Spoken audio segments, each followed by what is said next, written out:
Hello, darlings. Oh, what a mess. Okay, move over a little bit there. Um, Hello.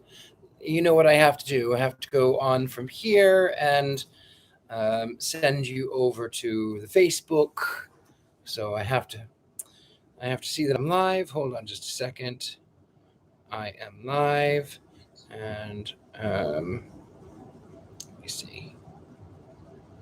How do I share that? I can never remember. It's so funny because I always have to remember how I do it every week.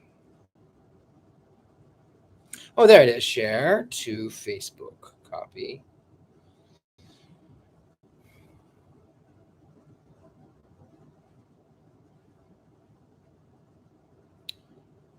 And then I have to go over here to the gentleman psychic. Hi, Dee. Good to see you, darling. Lovely to see you here. I'm going to create a post. Let me see. Create a post. And let the internet come in. Oh, hi, Nate. Good to see you here too. And then we'll go to continue. Publish. And then we're going to go over here to the regular Facebook.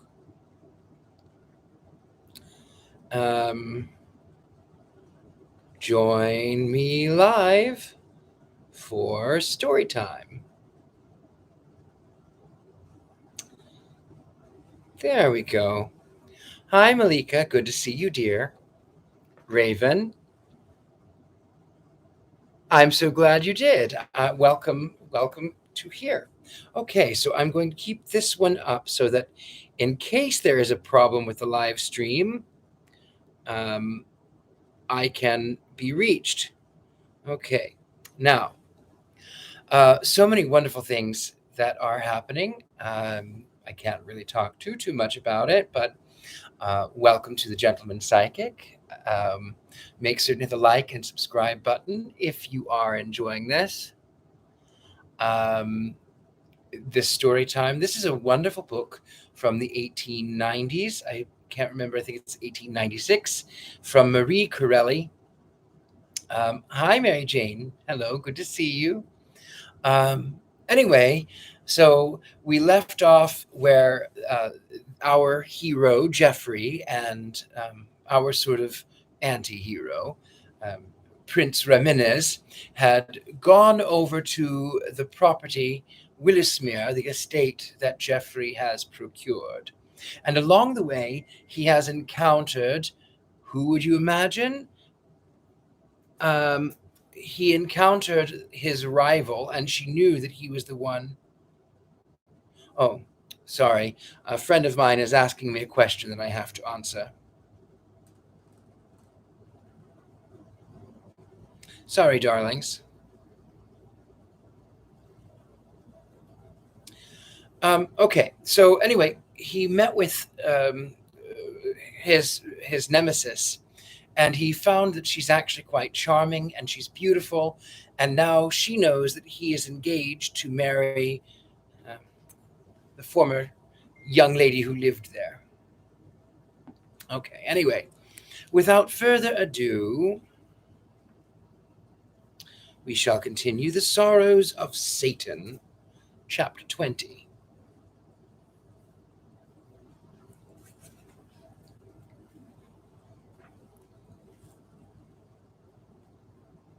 Scarcely had we stepped out on the lawn before an unpleasant incident occurred, which might have ended dangerously.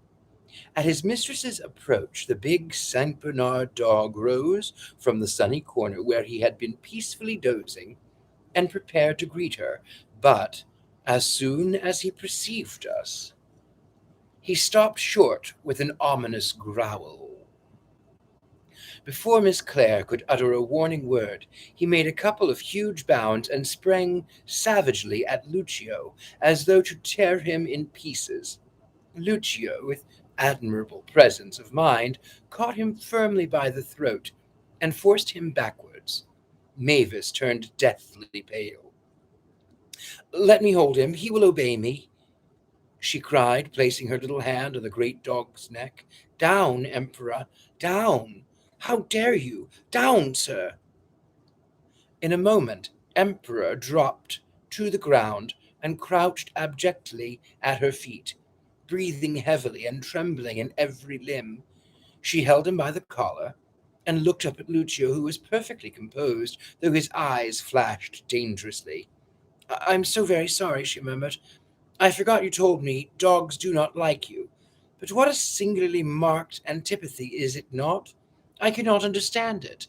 Emperor is generally so good-natured. I must apologize for his bad conduct. It is quite unusual. I hope he has not hurt you." "Not at all," returned Lucio affably, and with a cold smile.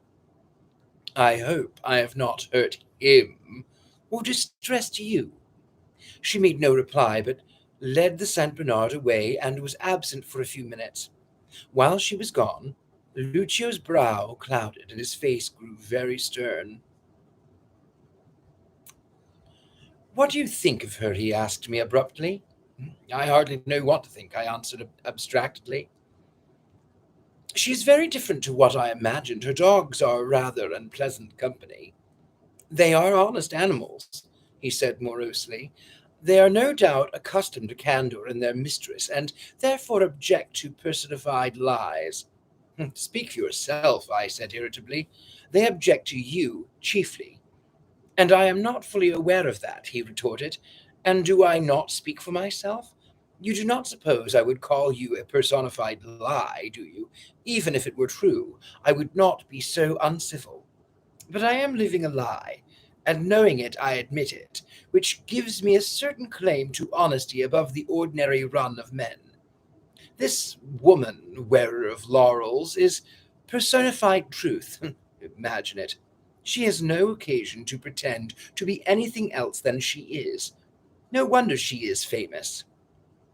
I said nothing, as just then the subject of our conversation returned, tranquil and smiling, and did her best with the tact and grace of perfect hostess to make us forget her dog's ferocious conduct, by escorting us through all the prettiest turns and twisting paths of her garden, which was quite a bower of spring beauty.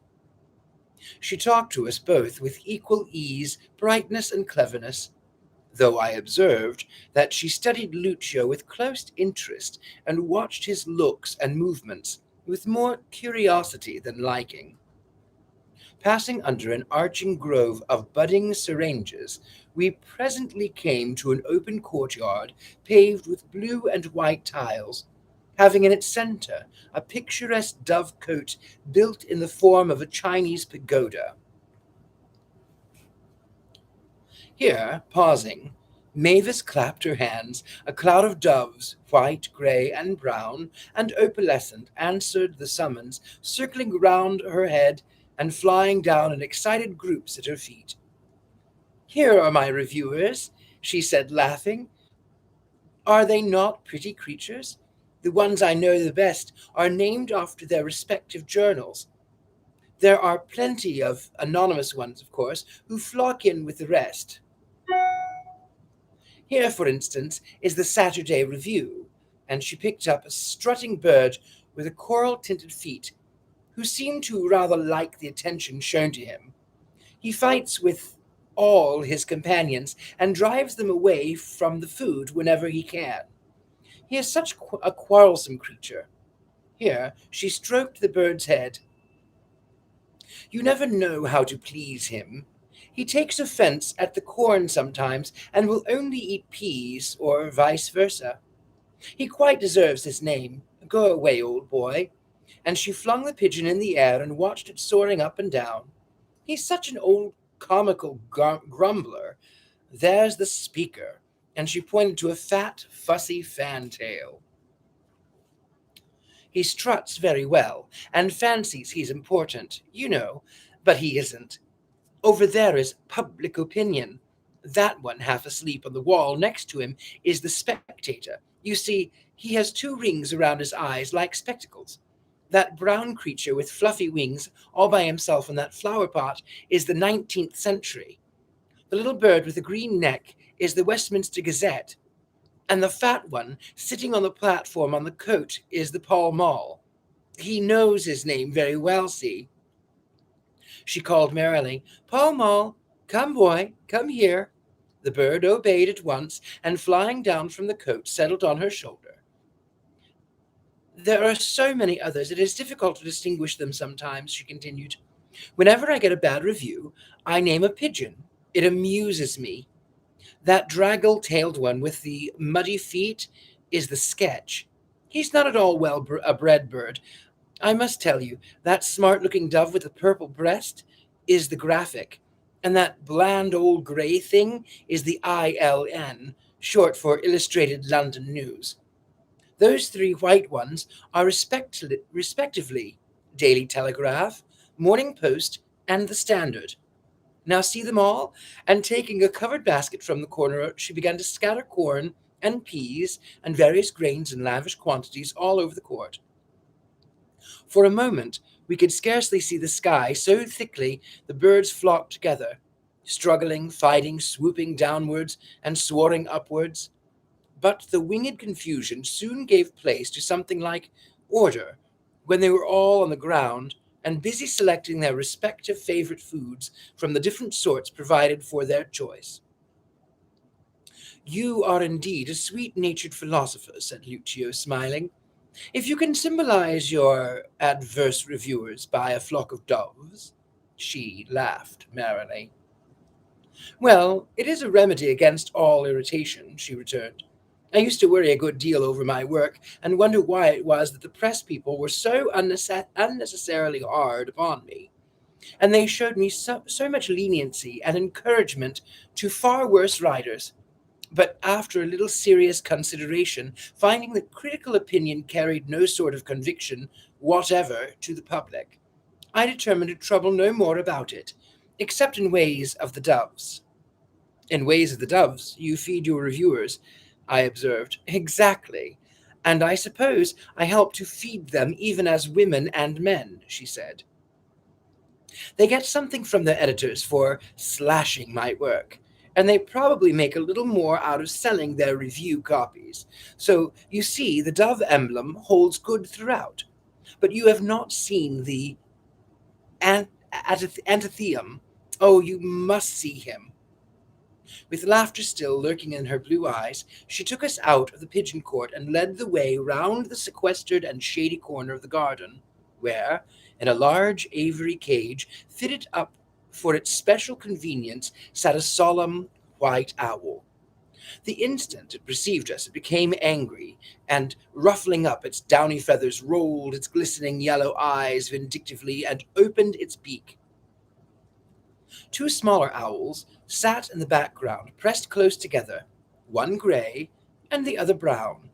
Cross old boy, said Mavis, addressing the spiteful-looking creature in the sweetest of accents. Haven't you found any mice to kill today? Oh, what wicked eyes! What a snappy mouth! Then turning to us, she went on. Isn't he a lovely owl? Doesn't he look wise? But as a matter of fact, he's just as stupid as ever can be. That is why I call him the Athetheum. He looks so profound, you'd fancy he knows everything, but he really thinks of nothing but killing mice all the time, which limits his intelligence considerably. Lucio laughed heartily. And so did I. She looked so mischievous and merry.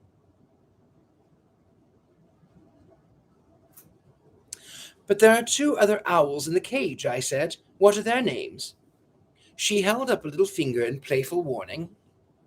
Ah, that would be telling secrets, she said. They're all the antitheum, the holy three, a sort of literary trinity. But why a trinity I do not venture to explain. It is a riddle I must leave you to guess. She moved on, and we followed across a velvety grass plot bordered with bright spring flowers, such as crosses and tulips, anemones, and hyacinths. And presently pausing, she asked, Would you care to see my workroom? I found myself agreeing to this position with an almost boyish enthusiasm. Lucio glanced at me with a slight, half-cynical smile. Miss Clare, are you going to name a pigeon after Mr. Tempest? He inquired. He played the part of the adverse critic, you know, but I doubt whether he will ever do so again. She looked round at me and smiled. Oh, I have been merciful to Mr. Tempest, she replied. He is among the anonymous birds whom I do not specially recognize. She stepped into the arched embrasure of an open window which fronted the view of the grass and flowers, and entering with her, we found ourselves in a large room, octagonal in shape, where the first object that attracted and riveted the attention was a marble bust of the Pallas Athene, whose grave, impassive countenance and tranquil brows directly faced the sun. A desk, strewn with papers, occupied the left-hand side of the window nook. In the corner, draped with olive green velvet, the white presence of the Apollo Belvedere taught in his inscrutable yet radiant smile the lesson of love and the triumphs of fame, and the numbers of books were about, not ranged in formal rows on shelves as if they were never read, but placed on low tables and wheeled stands, that they might be easily taken up and glanced at. The arrangement of the walls chiefly excited my interest and admiration, for these were divided into panels, and every panel had inscribed upon it in letters of gold some phrase from the philosophers or some verse from the poets. The passage from Shelley, which Mavis had recently quoted to us, occupied, as she had said, one panel, and above it hung a beautiful bas relief of the drowned poet, copied from the monument at Viareggio. Another and broader panel held a fine engraved portrait of Shakespeare, and under the picture appeared the lines, "To thine own self be true, and it must follow as the night the day, thou canst not then be false to any man." Byron was represented, also Keats, but it would have taken more than a day to examine the various suggestive quaintness and individual charms of this workshop, as its owner called it, though the hour was to come when I should know every corner of it by heart, and look upon it as a haunted outlaw of a bygone ages looked upon sanctuary. But now time gave us little pause, and when we had sufficiently expressed our pleasure and gratitude for the kindness with which we had been received, Lucio, glancing at his watch, suggested departure. "We could stay on here for an indefinite period, Miss Clare," he said with an unwonted softness in his dark eyes. "It is a place for peace and happy meditation, a restful corner for tired soul." He checked a slight sigh, then went on. "But trains wait for no man, and we are returning to town tonight."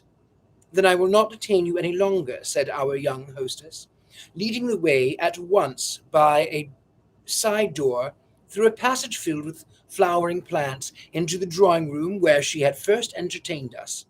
"I hope, Mr. Tempest," she added, smiling at me, "that now that we have met, you will no longer desire to qualify as one of my pigeons.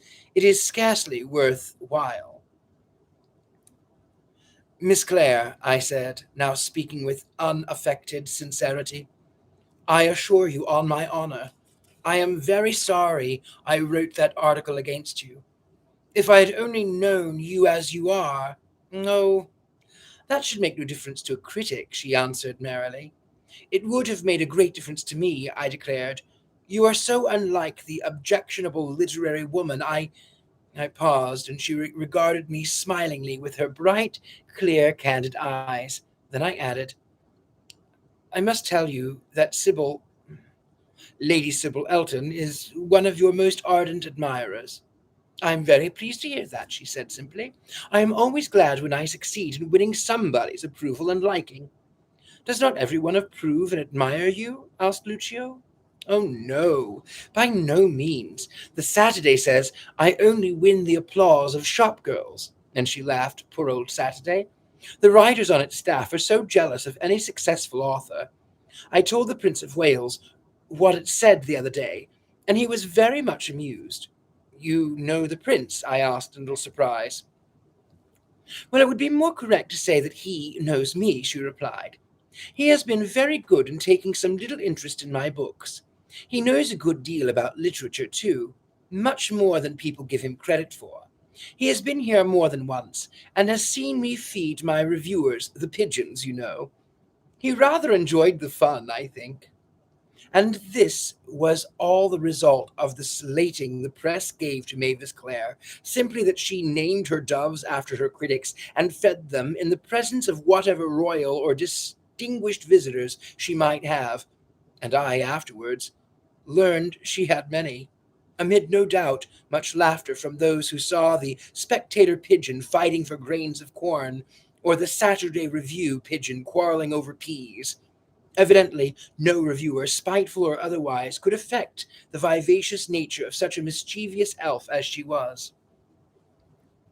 How different you are, how wildly different to the ordinary run of literary people, I said involuntarily. I'm glad you find me so, she answered. I hope I am different. As a rule, literary people take themselves far too seriously and attach too much importance to what they do. That is why they become such bores. I don't believe anyone ever did thoroughly good work who was not perfectly happy over it and totally indifferent to opinion. I should be quite content to write on, if I only had a garret to live in. I was once very poor, shockingly poor, and even now I am not rich, but I've got just enough to keep me working steadily, which is as it should be. If I had more, I might get lazy and neglect my work. Then, you know, Satan might step into my life, and it would be a question of idle hands and mischief to follow, according to the adage. I think you would have strength enough to resist Satan, said Lucio, looking at her steadfastly with sombre scrutiny in his expressive eyes. Oh, no, I don't know about that. I could not be sure of myself, and she smiled. I should imagine he must be dangerously fascinating personage. I never picture him as the possessor of hooves and a tail. Common sense assures me that no creature presenting himself under such an aspect would have the slightest power to attract. Milton's conception of Satan is the finest, and her eyes darkened swiftly with the intensity of her thoughts. A mighty angel fallen, one cannot but be sorry for such a fall. If the legend were true. There was a sudden silence. A bird sang outside, and a little breeze swayed the lilies in the window to and fro. Goodbye, Mavis Clare, said Lucio very softly, almost tenderly. His voice was low and tremulous, his face grave and pale. She looked up at him in a little surprise. Goodbye, she rejoined, extending her small hand. He held it a moment. Then, to my secret astonishment, knowing his aversion to women, stooped and kissed it. She flushed rosily as she withdrew it from his clasp. Be always as you are, Mavis Clare, he said gently. Let nothing change you. Keep that bright nature of yours, that unruffled spirit of quiet contentment, and you may wear the bitter laurel of fame as sweetly as a rose. I have seen the world. I have travelled far and have met many famous men and women, kings, queens, senators, poets, and philosophers. My experience has been wide and varied, so that I am not altogether without authority for what I say. And I assure you that the Satan of whom you are able to speak with compassion can never trouble the peace of a pure and contented soul. Like consorts with like, a fallen angel seeks the equally fallen, and the devil, if there be one, becomes the companion of those only who take pleasure in his teaching and society.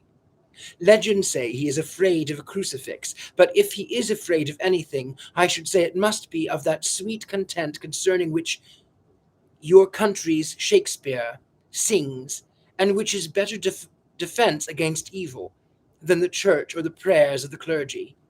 I speak as one having the right of age to speak. I am so many, many, many years older than you. You must forgive me if I have said too much.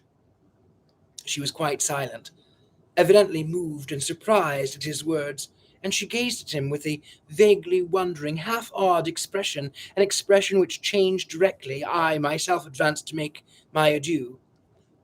I am very glad to have met you, Miss Clare, I said.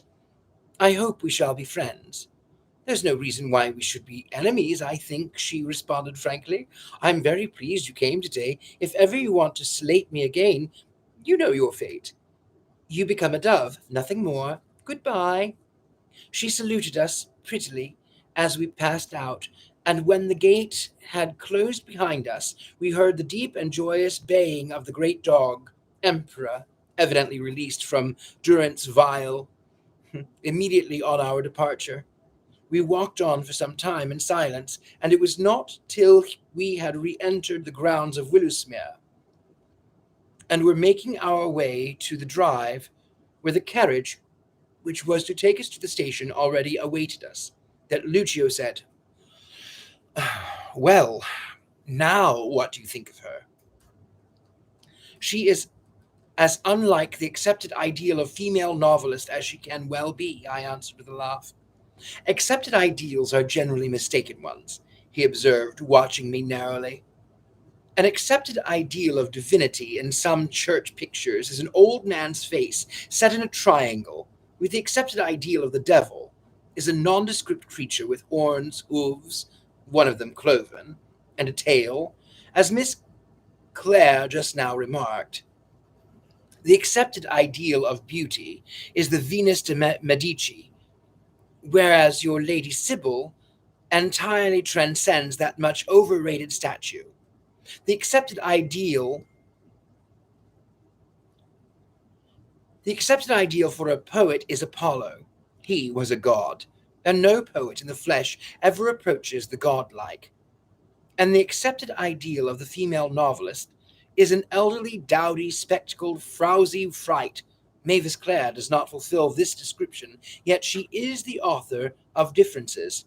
Now McQueen, who thrashes her continually in all the papers, he can command, is elderly, ugly, spectacled, and frowsy, and he is the author of nothing. Women authors are invariably supposed to be hideous. Men authors, are the most part, are hideous, but their hideousness is not noted or insisted upon. Whereas, no matter how good looking women writers may be, they still pass under the press comment as frights, because that flat of press opinion considers they ought to be frights, even if they are not. A pretty authoress is an offense, an incongruity, a something that neither men nor women care about. Men don't care about her because being clever and independent, she does not often care about them. Women don't care about her because she has the effrontery to combine attractive looks with intelligence, and she makes an awkward rival to those who have only attractive looks without intelligence. She wags the world.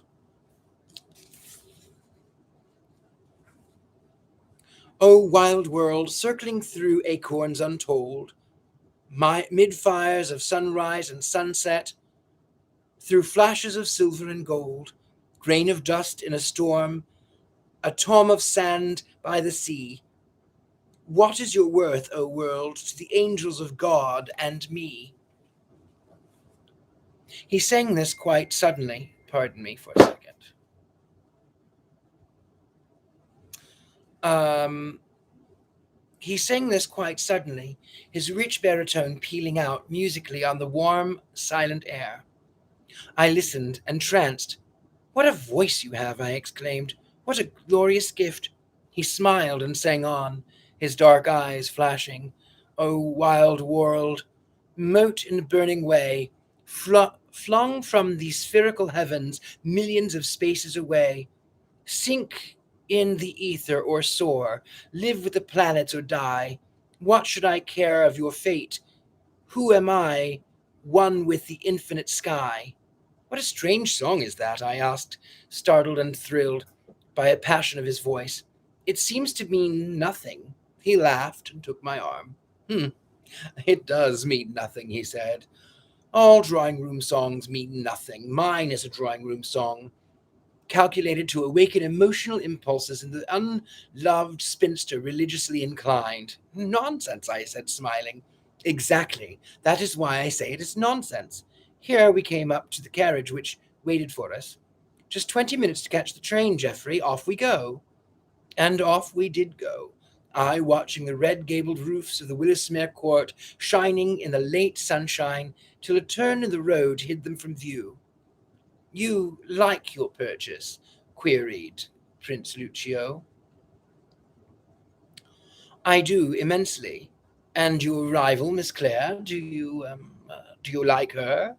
I paused for a moment, then answered frankly, "Yes, I like her. And I will admit something more to you now. I like her book. It's a noble work, worthy of the most highly gifted man. I always liked it. And because I liked it, I slated it.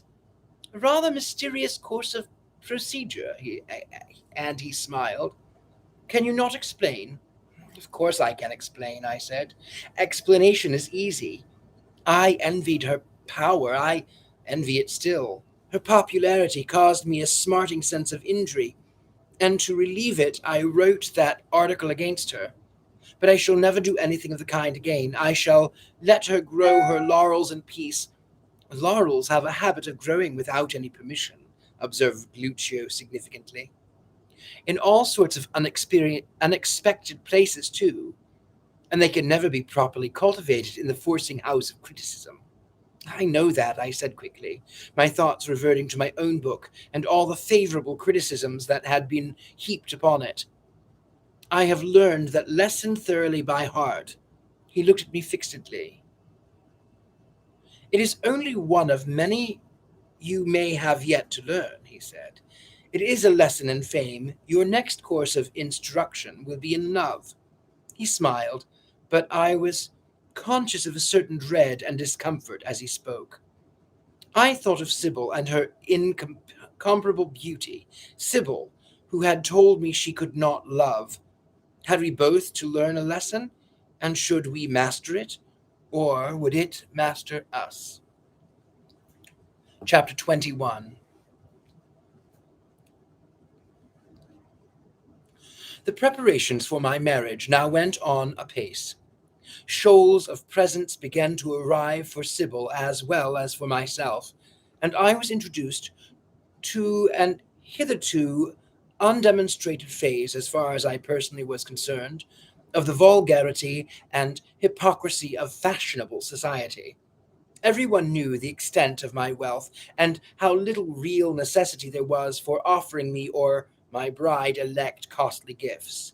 Nevertheless, all our so called friends and acquaintances strove to outvie each other in the gross cash value, if not in the good taste of their various donations. Had we been a young couple bravely beginning in the world on true love, in more or less uncertainty as our prospects and future income, we should have received nothing, nothing either useful or valuable. Everyone would have tried to do the present giving in as cheap and mean a way as possible. Instead of handsome services of solid silver, we should have had a meager collection of plated teaspoons. Instead of costly editions of books sumptuously enriched with fine steel and engravings, we might possibly have had to express our gratitude for a 10-shilling family Bible. Of course, I fully realized the actual nature and object of the lavish extravagance displayed on this occasion by our social set. Their gifts were merely so many bribes sent with a purpose which was easy enough to fathom. The donors wished to be invited to the wedding in the first place. After that, they sought to be included in our visiting list and foresaw invitations to our dinners and house parties. And more than this, they calculated on our influence in society and the possible chance there might be in the dim future of our lending some of them money, should pressing occasion require it. In the scant thankfulness and suppressed contempt their adultery offerings excited, Sybil and I were completely at one. She looked upon her array of glittering valuables with the utmost weariness and indifference, and flattered myself by assuring me that the only thing she cared at all for were the revere of the sapphires and diamonds I had given her as a betrothal pledge, together with an engagement ring of the same lustrous gems. Yet I noticed she also had a great liking for Lucio's present, which was a truly magnificent masterpiece of the jeweller's art. It was a girdle in the form of a serpent, the body entirely composed of the finest emeralds, and the head of rubies and diamonds. Flexible as a reed, when Sybil put it on, and it appeared to spring and coil around her waist like a living thing, and breathe with her breathing. I did not care much for it myself as an ornament for a young bride. It seemed to me quite unsuitable, but as everyone else admired it and envied the possessor of such superb jewels, I said nothing of my own distaste. Diana Chesney had shown a certain amount of delicate sentiment and refinement in her offering. It was a very exquisite marble statue of Psyche, mounted on a pedestal of solid silver and ebony. Sybil thanked her smiling coldly. "You have given me an emblem of the soul," she said. "No doubt you remembered I have no soul of my own." And her airy laugh had chilled poor Diana to the marrow, as the warm-hearted little American herself with tears assured me. At this period, I saw very little of Reminis. I was much occupied with my lawyers on the question of settlements. Messieurs Bentham and Elias rather objected to the arrangement by which I gave the half of my fortune to my intended wife unconditionally, but I would brook no interference, and the deed was drawn up, signed, sealed, and witnessed. The Earl of Elton would not sufficiently praise my unexampled generosity, my noble character, and walked about eulogizing me everywhere till he almost turned himself into a public advertisement of the virtues of his future son-in-law.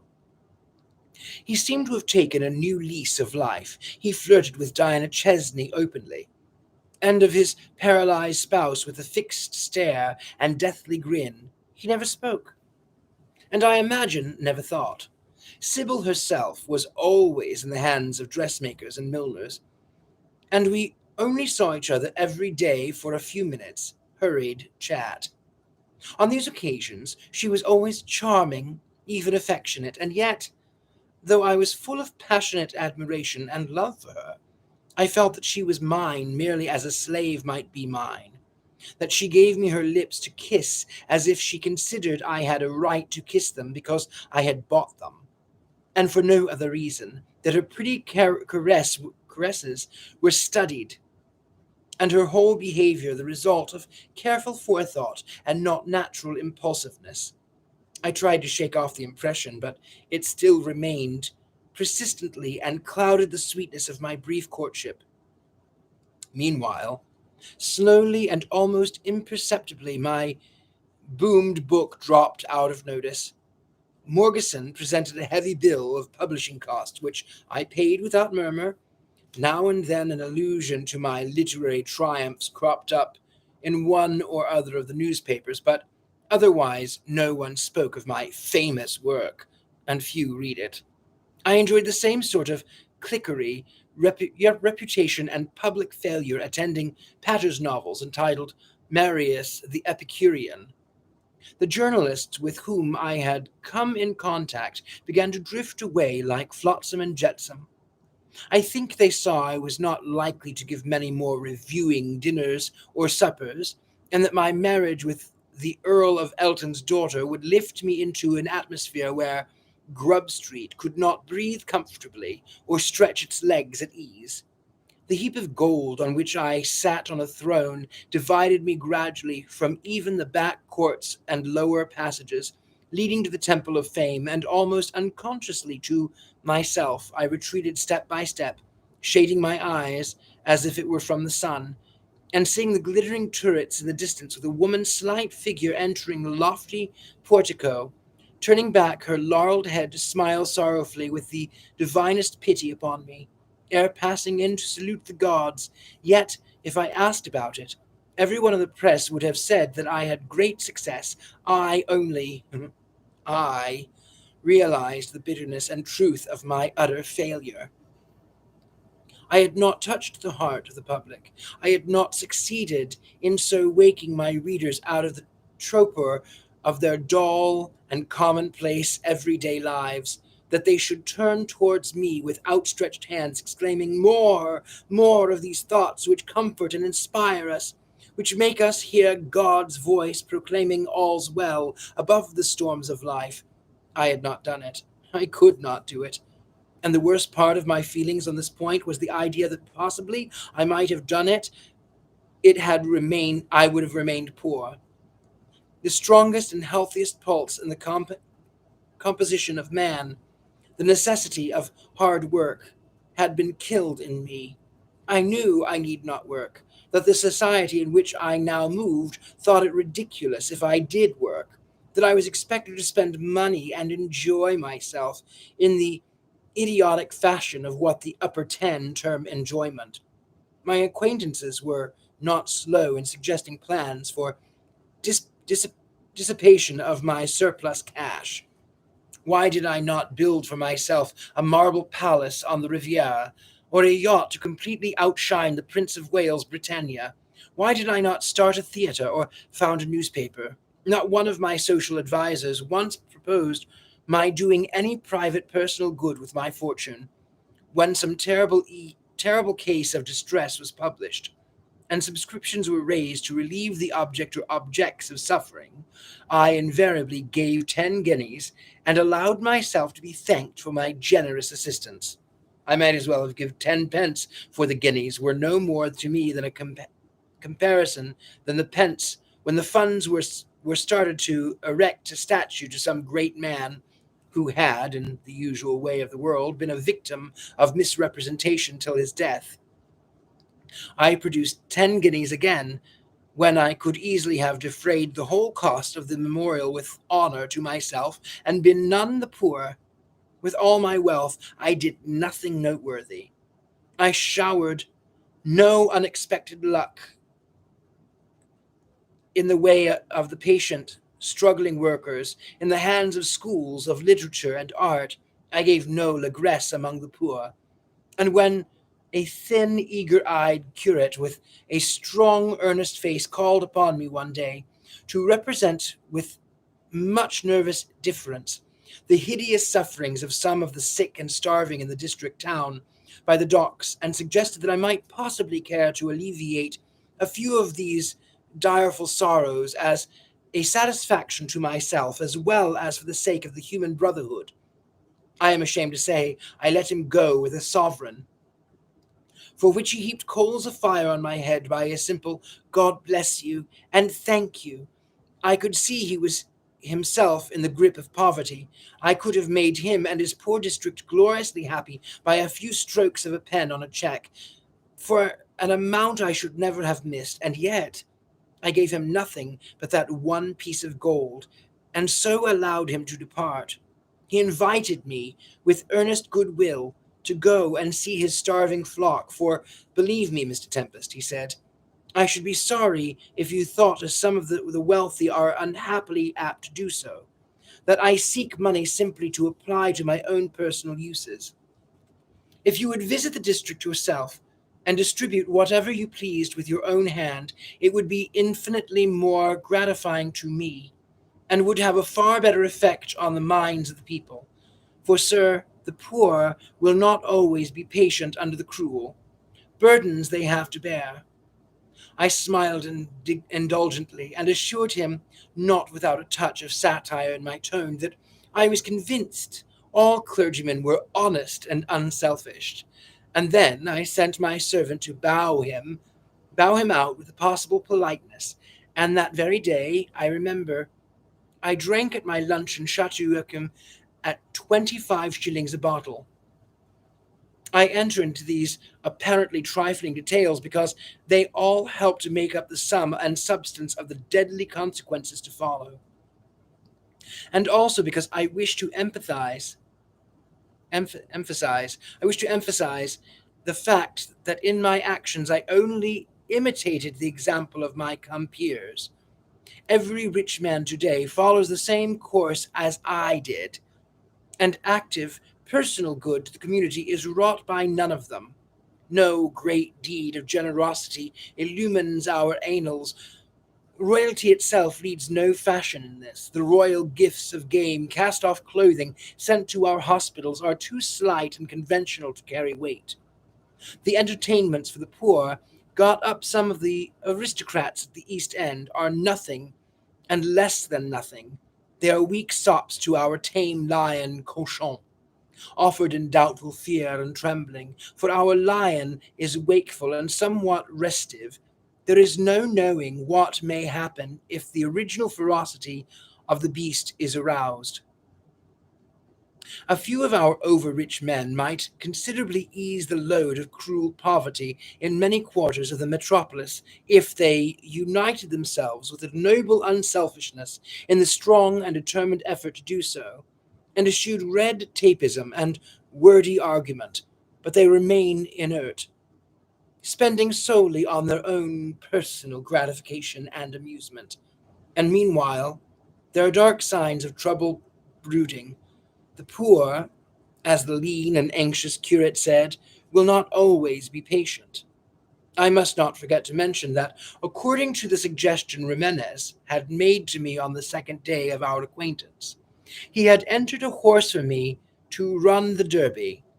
It was a superb creature named Phosphor, and where it came from Lucio would not say. It was shown to a few experts who not only seemed astonished but considerably taken aback by the perfection of the animal at all points. And Jimenez, whose gift to me it was warned, whose gift to me it was, warned me to be careful as to the character of the persons admitted into the stables to view it, and to allow no one but the horse's own two attendants to linger near it long on any pretext. Speculation was very rife as to what Phosphor's capabilities really were. The grooms never showed him off to advantage during exercise. I was amused when Lucio told me his man Amiel would be the jockey. Good heavens, not possible, I exclaimed. Can he ride? Like the devil, responded my friend with a smile.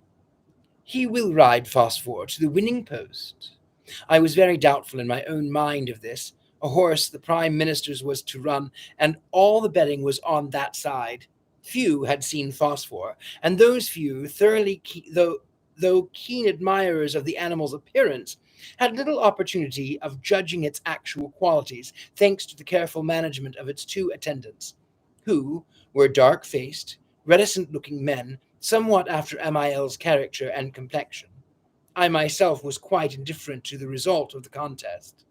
I did not really care whether Phosphor lost or won the race. I could afford to lose, and it would be little to me if I won, save a momentary passing triumph.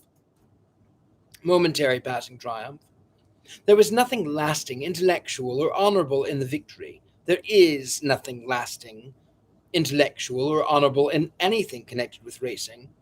However, because it was fashionable to be interested in this particular mode of wasting time and money, I followed the general lead for the sake of being talked about and nothing more.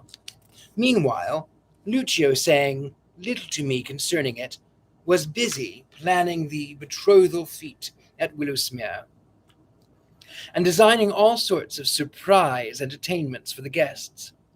800 invitations were sent out, and society soon began to chatter volubly and excitedly on the probable magnificence of the forthcoming festival. Eager acceptances poured in. Only a few of those asked were hindered from attending by illness, family deaths, or previous engagements, and among these latter, to my regret, was Mavis Clare. She was going to the sea-coast to stay with some old friends, and in the prettily worded letter explained this, and expressed her thanks for my invitation, though she found herself unable to accept it. How curious it was that when I read her little note of refusal I should experience such keen sense of disappointment. She was nothing to me, nothing but a literary woman who, by strange chance, happened to be sweeter than most women unliterary, and yet I felt that the fete at Willowsmere would lose something in the brightness, lacking her presence. I had wanted to introduce her to Sybil, as I knew I should thus give a special pleasure to my betrothed.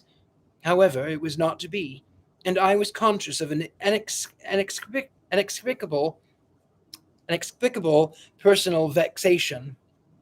In strict accordance with the promise I made, I let Ximenes have his own way entirely with regard to the arrangements for what was to be the ne plus ultra of everything ever designed for the distraction, amusement, and wonderment of listless and fastidious swagger people, and neither interfered nor asked any questions, content to rely on my friend's taste, imagination, and ingenuity. I only understood that all the plans were being carried out by foreign artists and caterers, and that no English firms would be employed. I did venture once to inquire the reason of this, and got one of Lucio's own enigmatical replies. Nothing English is good enough for the English, he said. Things have to be imported from France to please the people, whom the French themselves angrily designate as perfured Albion. You must not have a bill of fare, you must have a menu, and all your dishes must bear French titles, otherwise they will not be in good form. You must have French comedians and danseuses to please the British taste, and your silken draperies must be woven on French looms. Lately, too, it has been deemed necessary to import Parisian morality as well as Parisian fashion. It does not suit stalwart Great Britain at all. You know, stalwart Great Britain, aping the manners of Paris, looks like a jolly open-faced, sturdy-limbed giant with a doll's bonnet stuck on its leonine head. But the doll's bonnet is just now la mode. Some day I believe the giant will discover it looks ridiculous and cast it off with a burst of genuine laughter at its own temporary folly. And without it, he will resume his original dignity, the dignity that best becomes a privileged conqueror who has the sea for his standing army. Evidently, you like England, I said, smiling. He laughed. Not in the very least. I do not like England any more than any other country on the globe. I do not like the globe itself, and England comes in for a share of my aversion as one of the spots on the trumpery ball. If I could have my way, I should like to throne myself on a convenient star for the purpose and kick out of at earth, as she whirls by in space, hoping by that act of just violence to do away with her forever. But why? I asked, amused. Why do you hate the earth? What has the poor little planet done to merit your abhorrence? He looked at me strangely. Shall I tell you? You will never believe me.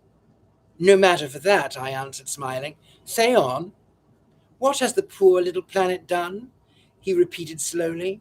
The poor little planet has done nothing, but it is what the gods have done with this same poor little planet that awakens my anger and scorn. They have made it a living sphere of wonders, endowed it with beauty borrowed from the fairest corners of the highest heaven, decked it with flowers and foliage, taught it music, the music of birds and torrents and rolling waves and falling rains, rocked gently in clear ether among such light as blinds the eye of mortals, guided it out of chaos through clouds of thunder and barbed shafts of lightning to circle peacefully in its appointed orbit, lit on one hand by the vivid splendors of the sun and on the other by the sleepy radiance of the moon. And more than all this, they have invested it with divine soul in man. Oh, you may disbelieve as you will, but notwithstanding the pygmy peep's earth takes at the vast and eternal ocean of science, the soul is here, and all the immortal forces with it are and around it. Nay, the gods, I speak in plural after the fashion of the ancient Greeks. For to my thinking, there are many gods emanating from supreme deity. The gods, I say, have so insisted on this fact that one of them was walked the earth in human guise solely for the sake of empathizing the truth of immortality to these frail creatures of seemingly perishable clay. For this I hate the planet. Were there not, and are there not, other and far grander worlds that God should have chosen to dwell on from this one? For a moment I was silent, out of sheer surprise. You amaze me, I said at last. You allude to Christ, I suppose, but everybody is convinced by this time that he was a mere man like the rest of us. There was nothing divine about him. What a contradiction you are. Why, I remember you indignantly denied the accusation of being a Christian. Of course, and I deny it still, he answered quickly. I have not a fat living in the church that I should tell a lie on such a subject. I am not a Christian, nor is anyone living a Christian.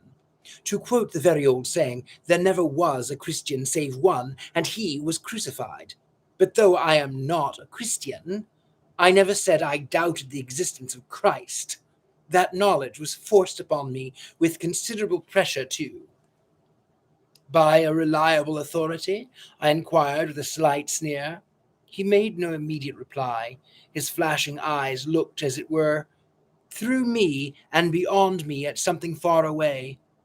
The curious pallor that at times gave his face the set look of an impenetrable mask came upon him then, and he smiled an awful smile. So might a man smile out of deadly bravado when told some dim and dreadful torture awaiting him. You touch me on a sore point, he said at last slowly, and in a harsh tone. My convictions respecting certain religious phases of man's development and progress are founded on the arduous study of some very unpleasant truths to which humanity generally shuts its eyes, burying its head in the desert sands of its own delusions. These truths I will not enter upon. Some other time I will initiate you into a few of my mysteries. The tortured smile passed from his face, leaving it intellectually composed and calm as usual, and I hastily changed the subject, for I had made up my mind by this time that my brilliant friend had, like many exceptionally gifted persons, a craze on one topic, and that topic a particularly difficult one to discuss, as it touched on the superhuman and therefore, to my thinking, the impossible. My own temperament, which had, in the days of my poverty, fluctuated between spiritual striving and material gain, had, with my sudden access to fortune, rapidly hardened into the character of a man of the world worldly, for whom all speculations as to the unseen forces working in and around us were the merest folly, not worth a moment's waste of thought. I should have laughed to scorn anyone who had then presumed to talk to me about the law of eternal justice, which with individuals as well as nations works not for a passing phase, but for all the towards good and not evil. For no matter how much a man may strive to blind himself to the fact, he has a portion of the divine with him, which if he wilfully corrupts by his own wickedness, he must be forced to cleanse again, and yet again, in the fierce flames of which remorse and such despair are rightly termed the quenchlessness of fire, of hellfire. All right, my darlings, that's where we end for the night. I hope you are enjoying it. If you are enjoying it, a great way of saying thank you is to go right over to my Patreon. It supports the channel, keeps me going. Those little things do help out tremendously. Also, you can find me on PayPal, and you can find me on Instagram.